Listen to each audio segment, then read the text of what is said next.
Hi guys, Tom McGrath here. This video is about taking off the training wheels for your beginners as soon as possible. So it's very common in Katertia and many other Philippine martial arts. When you're doing a technique, I'll use our base upper 8 and double 8 as an example. So you start with your training partner just doing a symmetrical drill of you each doing the same technique, squared off on each other, and just doing a basic, right? That's helpful, very helpful for beginner, because it gets them to recognize what technique is being thrown at them. They're using the training partner basically as a mirror. So they're recognizing, okay, I'm doing a 1, 2, 2, or forehand, backhand, backhand, right?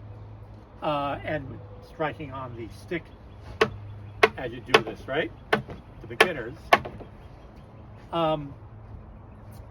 But they're learning what is an angle 1. They're also learning, what are the subtle motions that come before that, so they can tell as early on in the process as possible that an attacker is trying to do, let's say, a forehand angle down towards them, our number 1. But you don't want to stay there too long. I've seen many, many times where people have been in Philippine martial arts many years, and they're still doing this drill, in this symmetrical manner. You're not going to fight like that. As quickly as possible, you want to get the students onto hitting tires or something you don't have to worry about hurting. And the real application of this is not symmetrical at all. Fighting should be asymmetrical. So that first strike is coming in. I'm threatening his face, but I'm actually coming in to hit that weapon out of my way to clear space. And that too, that backhand, that's the one I'm really trying to go for.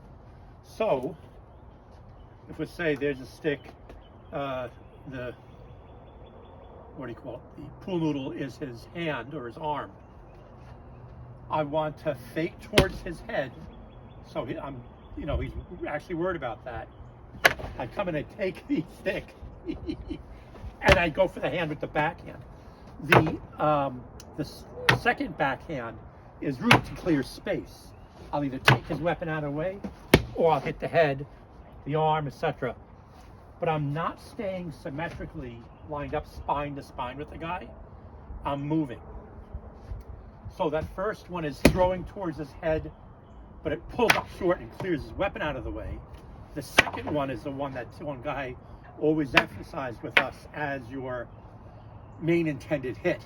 It's that reaching backhand that comes in. And that third one gives you room. You clear him out of the way, either clear his weapon or knock him out as you escape. And you end up off the side of the guy. So you may start the fight lined up spine to spine symmetrically, but I throw in so that my shoulder is lined up with his spine now, his is lined up with mine, but I'm striking through the target to clear his weapon. Then that backhand is the one that's really trying to hit him. That's the intended hit. And then the final backhand, I'm hitting this, leaving, him something to think about as I move on. So that's what I mean by taking the training wheels off. Don't stay symmetrically, forever in that lined up symmetrical process. As early as possible, get asymmetrical and go into actual fighting application on these. And by training wheels, that's the small wheels they put in a brace on a kid's bike when he's first learning to have balance. But once he learns balance, you take the training wheels off. Too many people in Philippine martial arts are keeping the training wheels on way too long. It's okay to use this as a warm-up symmetrically, but they really need to get off that symmetrical training as early as possible.